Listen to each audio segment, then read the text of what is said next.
All right, everyone, we are back. And in this section, I'll be talking about two of the most important psychological aspects of trading that many, or if not all, traders face, which is discipline and patience. Two major keywords you guys want to focus on. Discipline involves adhering to a predetermined training plan and following your established rules and strategies consistently on a day to day basis. Only trading, for example, during your time or range or session, whether that relates to Forex, stock market, whatever. For example, following certain rules, that's part of discipline. So if you have a rule saying, I only trade during London session or New York session, or even specific time frames that you pick out. For example, New York Stock Exchange for stocks, 9:30 a.m. to 11 a.m. is prime time where there's high volatility, high volume when you want to get your good setups in. Very high quality setups appear during this 2 hour time frame. So if your rule is I only trade during this high quality 2 hour time frame, I don't trade during lunch hour or power hour where this high volatility that goes crazy, doesn't really follow technical analysis as much, stick to that. That's called discipline. Strictly following your trading rules. There's many other things in terms of rules that I'll later divulge into in the course. So don't you guys worry. I will teach you guys essentially everything you need to know about how to create a good, profitable trading system and the rules that you guys should have incorporated to your specific strategy or system. So discipline is keeping a strict following on your trading rules and system you have implemented. Patience.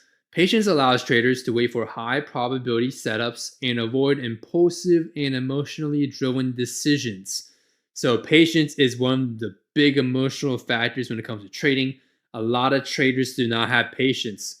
Despite me saying this, it is easier said than done. It's a lot easier to break your rules of discipline and not being patient than it is to say, oh, okay, I'm gonna be patient today. A lot of traders don't take that action though. When you're glued to the charts and you're looking at price every single second, especially when you have a bad mindset going into the day, your discipline and patience is going to be completely off. And no matter how much you know, I tell you about discipline and patience, you're still going to be forcing stuff. So this is something you really want to drill in your head. Not only that, but you want to be practicing every single day. Build good habits every single day. Later on, you won't even have to think about these things. You won't even have to think about discipline. You won't have to think about patience because it will come very naturally. One of the things I think about trading is you have to kind of lose money in the beginning to make money. The reason why is because when people lose money, they're attached to the money, right? Let's say you lose a good amount of money too. You're attached to the money. So when you learn that the hard way, you will truly develop true discipline and true patience. Learning it the hard way, which is losing a big chunk of money or even money you kind of are concerned or care about.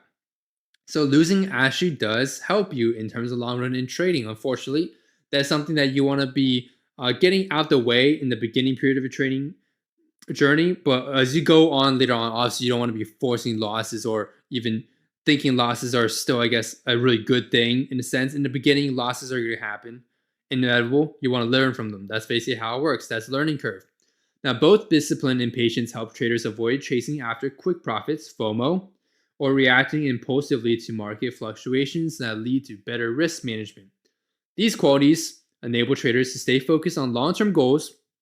Long term is consistency over a long span of time. Don't forget, mitigate losses, reducing losses, and avoid putting on unnecessary risks, which is FOMO. When you're FOMOing, you don't have a plan in mind. You're literally just getting into trade because you're scared of missing out. That's literally what it is. So, two major emotional things you want to keep in mind in the back of your head, practice each and every single day.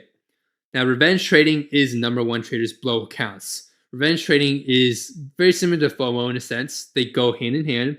But revenge trading kind of happens when it's like an impulsive and irrational trades made by traders to recoup previous losses, especially when you lose a lot of percent or a big chunk of your account. This is why risk management is so important in trading, so you don't get to the point where you start revenge trading. So you're risking low percent of your account to make good returns is better than risking high percent of your account to get yourself in a revenge trading situation where you go on a tilt, an emotional imbalance where you then just blow a whole entire account and you're done. You're literally done. So Basically, revenge trading disregards risk management. You have no risk, no strategy involved, and increases the risk of further losses, leading to a destructive cycle of emotional decision making and compounded loss. Notice how I mentioned emotional decision making. These are when you're revenge trading, you're not making technical decisions, you're making emotional decisions. You're trying the best way to find and force yourself to take a trade. You're literally forcing your brain to find the best ways to take a trade. Instead, trading should not be something that you force upon yourself. Trading should be something that you have a clear defined risk, you have a clear strategy, you have a clear setup. When the trade comes to you, you want to wait for the trades to come to you. So when trades come to you and meet these criteria, that's when you want to enter your position and size accordingly.